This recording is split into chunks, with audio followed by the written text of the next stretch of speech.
नमस्कार साथियों, समय चक्र यूट्यूब चैनल में आपका स्वागत है। क्या भगवान होते हैं?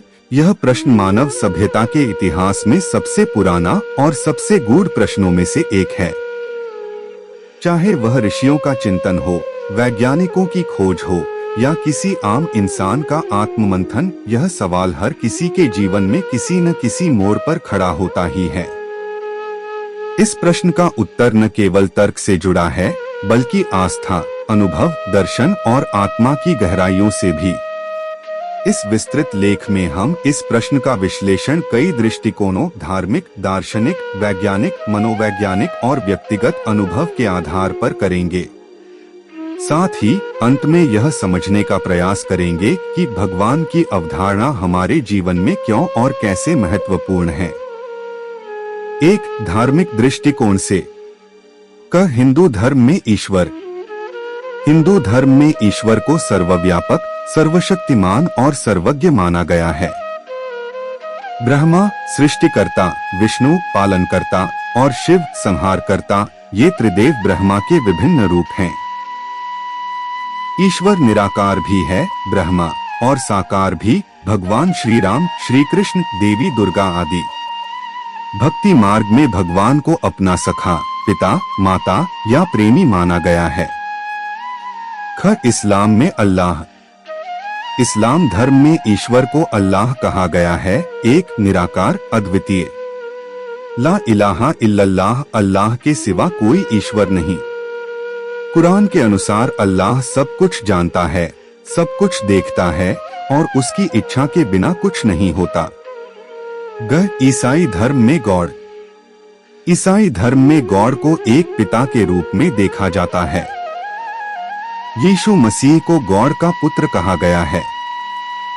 बाइबल कहती है, गॉड इज लव, ईश्वर प्रेम है। ईश्वर अपने पुत्र यीशु को संसार में इसलिए भेजता है ताकि वह मानवता के पापों का प्रायश्चित कर सके।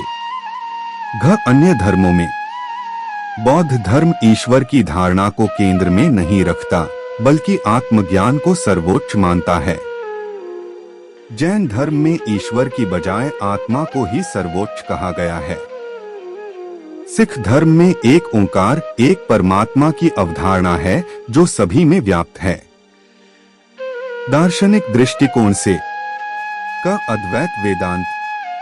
आदि शंकराचार्य के अनुसार केवल एक ही ब्रह्मा सत्य है, शेष सब माया है। आत्मा और परमात्मा एक ही हैं। जब कोई आत्मा माया से मुक्त होकर आत्मज्ञान प्राप्त करता है, तब वह ब्रह्म स्वरूप बन जाता है। पश्चिमी दर्शन। सोक्रेटिस, प्लेटो और अरस्तु जैसे यूनानी दार्शनिकों ने ईश्वर को एक प्रथम कारण, फर्स्ट कॉज माना, जो सारे ब्रह्मांड का मूल है। डेकार्ट ने कहा, मुझे संदेह है, इसलिए मैं हूँ, परंतु वह ईश्वर को मानते हैं क्योंकि उनके अनुसार हमारे अंदर पूर्णता की कल्पना तभी संभव है जब पूर्ण कोई अस्तित्व में हो। आधुनिक दार्शनिकों के मत। नीत्शे ने कहा था, गॉड इज डेड, यहाँ वह समाज में नैतिकता और ईश्वर की रूढ़िवादी कल्पना की आलोचना कर रहे थे।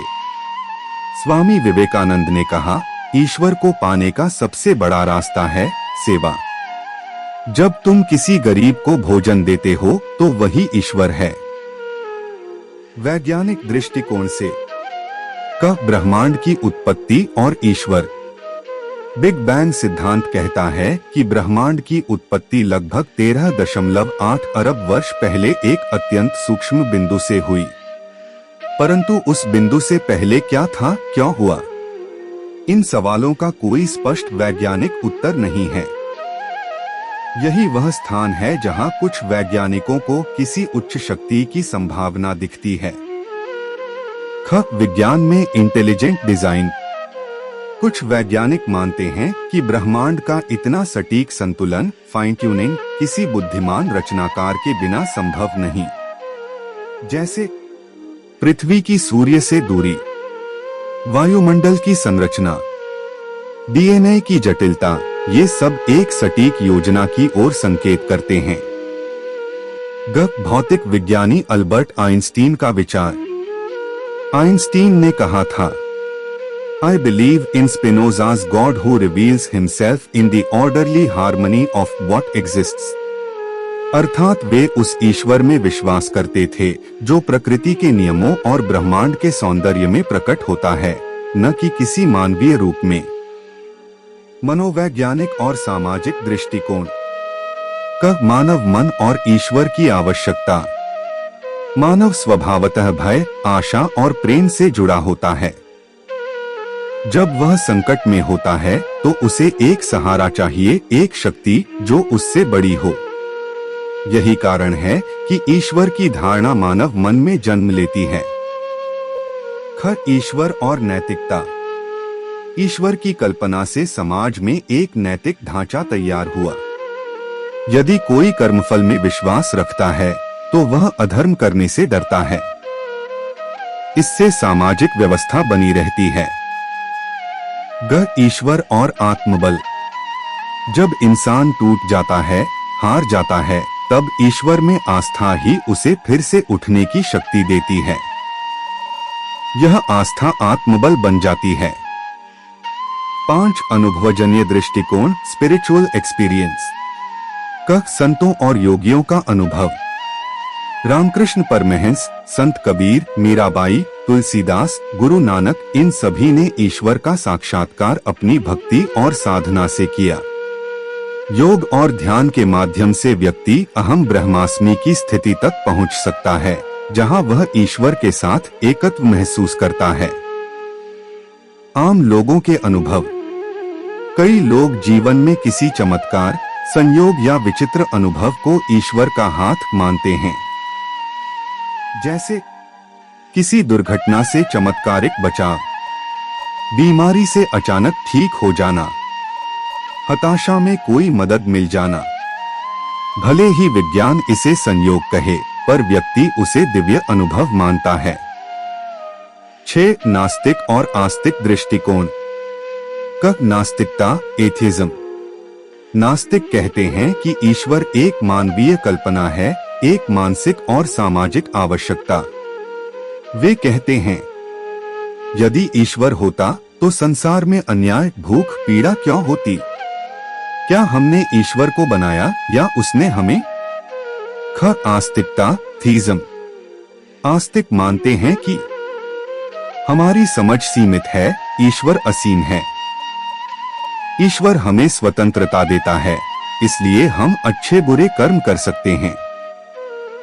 कर्मफल के अनुसार सब कुछ होता है, ईश्वर न्याय करता है। कर्मफल के अनुसार सब कुछ होता है, ईश्वर न्याय करता है। 7 निष्कर्ष। क्या भगवान होते हैं?